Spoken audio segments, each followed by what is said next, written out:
صرف 5 منٹ کا مدرسہ قرآن و حدیث کی روشنی میں 244واں دن 4 رمضان المبارک۔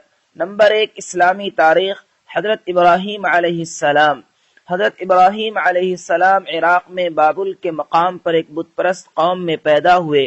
آپ نے اپنے گھر والوں اور وہاں کے ظالم بادشاہ نمرود کو ایمان کی دعوت دی، بت پرستی سے باز رہنے کی نصیحت اور جھوٹے معبودوں کی بے کسی کو بڑی قوت و شدت سے بیان کیا۔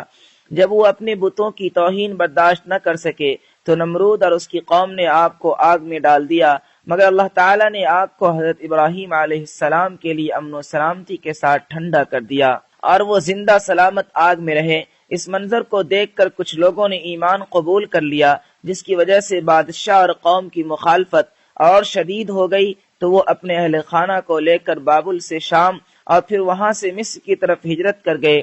اللہ تعالیٰ نے قربانیوں اور آزمائشوں میں کامیاب ہونے پر آپ کو خلیل اللہ کا لقب عطا فرمایا۔ حضرت ابراہیم علیہ السلام کی 3 بیویاں تھیں، حضرت حاجرہ علیہ السلام، جن سے حضرت اسماعیل علیہ السلام پیدا ہوئے، اور اللہ کے حکم سے ماں اور بیٹے کو سرزمین مکہ میں آباد کیا، اور پھر باپ بیٹے نے مل کر بیت اللہ کی تعمیر فرمائی۔ نمبر 2، حضرت سارہ، جن سے حضرت اسحاق علیہ السلام پیدا ہوئے اور انہی کی اولاد سے بنی اسرائیل کے انبیاء کا سلسلہ شروع ہوا۔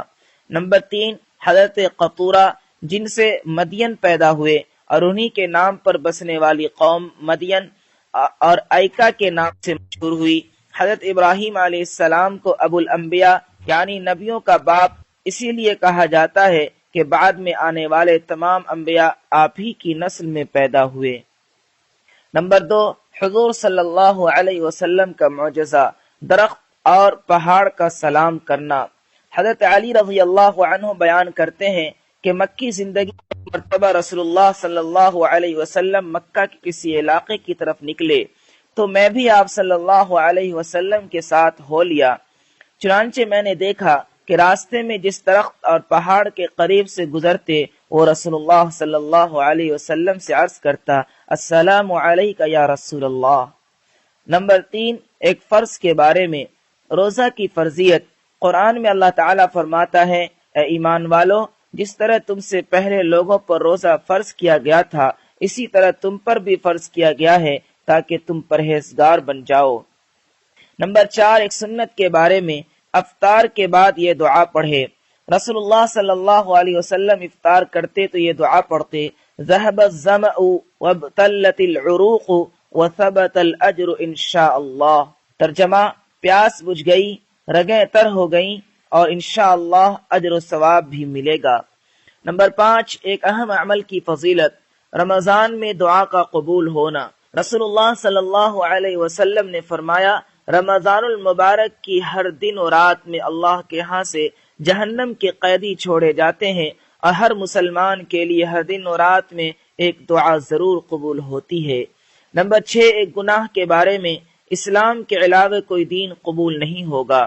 قرآن میں اللہ تعالیٰ فرماتا ہے، جو شخص اسلام کے علاوہ کسی دوسرے دین کو پسند کرے گا تو اس کا وہ دین ہرگز قبول نہ کیا جائے گا اور وہ آخرت میں نقصان اٹھانے والوں میں شامل ہوگا۔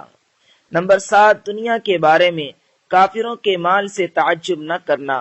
قرآن میں اللہ تعالیٰ فرماتا ہے، تم ان کافروں کے مال اور اولاد سے تعجب میں مت پڑو، کیونکہ اللہ تعالیٰ دنیا ہی کی زندگی میں ان کافروں کو عذاب میں مبتلا کرنا چاہتا ہے، اور جب ان کی جان نکلے گی تو کفر کی حالت میں مریں گے۔ نمبر 8، آخرت کے بارے میں، اہل جنت کی آپس میں محبت۔ رسول اللہ صلی اللہ علیہ وسلم نے فرمایا، جنت میں سب سے پہلے داخل ہونے والی جماعت کی شکل و صورت 14ویں رات کے چاند کی طرح چمکدار ہوگی، اور ان کے بعد آنے والے لوگوں کی شکل و صورت چمکدار ستاروں کی طرح روشن ہوں گی۔ ان سب کے دل ایک ہی آدمی کے دل کی طرح ہوں گے، جن میں بغض و عداوت اور حسد نہیں ہوگا۔ ان میں سے ہر شخص کے لیے جنت ایسی 2 خوبصورت حوریں ہوں گی جن کی پنڈلیوں کا گودا باہر ہی سے نظر آ رہا ہوگا۔ نمبر 9، طب نبوی سے علاج، مسواک کے فوائد۔ رسول اللہ صلی اللہ علیہ وسلم نے فرمایا، مسواک منہ کی صفائی اور خدا کی رضامندی کا ذریعہ ہے۔ خلاصہ، علامہ ابن قیم رحمۃ اللہ علیہ مسواک کے فوائد میں لکھتے ہیں، یہ دانتوں میں چمک پیدا کرتی ہے، مسوڑوں میں مضبوطی پیدا کرتی ہے اور منہ کی بدبو ختم ہو جاتی ہے، دماغ پاک و صاف ہو جاتا ہے، یہ بلغم کو کاٹتی ہے، نگاہ کو تیز اور آواز کو صاف کرتی ہے۔ نمبر 10، نبی صلی اللہ علیہ وسلم کی نصیحت۔ رسول اللہ صلی اللہ علیہ وسلم نے فرمایا، تم اگر کسی کو برائی کرتے دیکھو تو اپنے ہاتھ سے روکو، اگر ہاتھ سے نہ روک سکو تو زبان سے روکو، اور اگر زبان سے بھی نہ روک سکو تو اپنے دل میں برا سمجھو، اور یہ ایمان کا سب سے کمزور درجہ ہے۔